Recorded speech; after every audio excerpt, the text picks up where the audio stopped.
આ તો એટલા દી પછી કાઢ્યું આપણું ભડભડ્યું બહાર હો. છેલ્લા ચોટીલા ગયા પછી તો કાઢ્યું જ નથી આને બહાર હાવ. નાખી ચાવી અને માર્યો સેલ્ફ.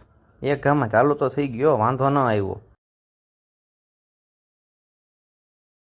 એકવાર અવાજ તો સાંભળો કેવો આવે પણ ચાલુ થાય એટલે.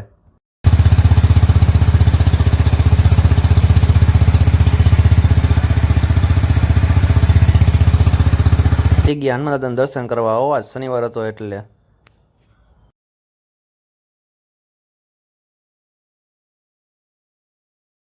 ભડભડિયાને કર્યું પાર્ક અને કાઢી ગાડી બહાર હો.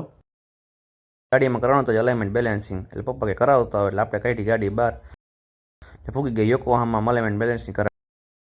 ભાઈ ચડાઈ આપણી ગાડી અલાઇનમેન્ટ બેલેન્સિંગ કરવા અને જા ભાઈ આટા મારતા હતા અહીંયા કે આમ બરોબર આવે ને બધું જોવા હાટું હો. પછી ગાડી કરી પાર્ક ને આપણે એલા ઘરે હો.